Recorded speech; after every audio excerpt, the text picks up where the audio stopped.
Êtes-vous d'accord avec la conclusion du Sénat selon laquelle Vladimir Poutine a ordonné le piratage des emails des démocrates? Je ne sais rien sur ça, je ne l'ai pas lu. J'ai vu que le sénateur Rubio a dit que Donald Trump n'avait absolument rien à voir avec ça.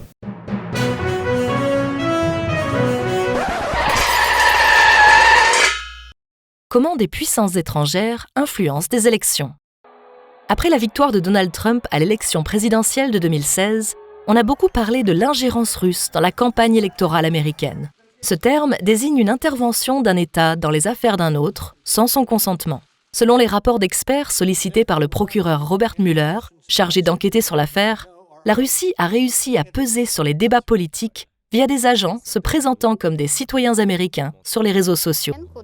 Voilà, là c'est le changement d'équipe. Les trolls du Kremlin qui travaillent de jour viennent de sortir. Et juste avant, les équipes de nuit sont entrées. Ils vont travailler jusqu'à 6h du matin et écrire des posts et des commentaires pour inonder Internet d'idées bien intentionnées. L'objectif ?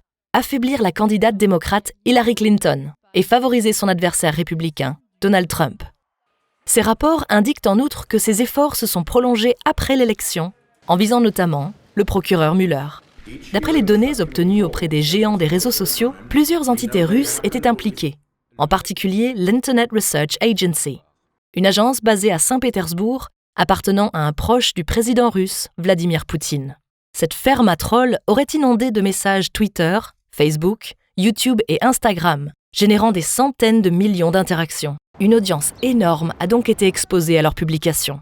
Des communautés dont le soutien était important pour Hillary Clinton, comme celle des Afro-Américains, des Latino-Américains ou des personnes LGBT, se trouvaient particulièrement visées. La stratégie consistait à créer des sites internet et des chaînes censés défendre ces communautés, puis d'inciter leurs membres à se détourner du vote démocrate. La publication de courriers internes du camp démocrate, obtenus manifestement par des pirates liés à la Russie, allait aussi dans ce sens. Le but de ces opérations était d'exacerber les divisions de la société américaine, tout en ternissant l'image de plusieurs personnalités politiques. Une seule a été épargnée, Donald Trump. Il n'a d'ailleurs jamais commenté ce travail de sape visant ses adversaires, même si cela ne signifie pas qu'il était au courant ou qu'il a donné une contrepartie à la Russie pour cette aide. De son côté, malgré les preuves, la Russie a nié toute implication dans la présidentielle américaine de 2016. Mais si l'on en croit un rapport des services de renseignement américains, publié en mars 2021, le pays a encore tenté d'influencer l'élection de 2020 au profit de Donald Trump.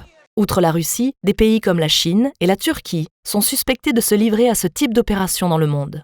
Et l'Europe n'est pas épargnée par ces tentatives. Ainsi, des hackers liés aux services de renseignement russes auraient participé au piratage informatique qui a visé l'équipe de campagne d'Emmanuel Macron juste avant le second tour de l'élection présidentielle de 2017. Un rapport parlementaire britannique de 2020 fait aussi état de soupçons sur le rôle de la Russie dans la campagne du référendum sur le Brexit, qui a mené le Royaume-Uni à décider de sortir de l'Union européenne en 2016. Il ne s'agit pas forcément, pour les puissances qui commanditent ces actions, de faire gagner un candidat ami. L'objectif peut être de favoriser les votes extrêmes pour rendre un pays plus difficile à gouverner, en dressant une partie de sa population contre une autre. Mais ces opérations sont difficiles à détecter, car les messages ne sont pas différents de ceux qui peuvent être portés par de vrais militants. Il faut donc vérifier s'ils font partie d'une attaque coordonnée et si celle-ci provient de l'étranger. En vue de la campagne présidentielle, le gouvernement français a créé en 2021 une agence spécialisée, Viginum. Celle-ci surveille les réseaux sociaux à la recherche de fake news, de fermes à trolls ou de tentatives de piratage. Sa mission ? Éteindre les incendies avant que ceux-ci ne prennent trop d'ampleur et viennent ainsi menacer la tenue normale des élections.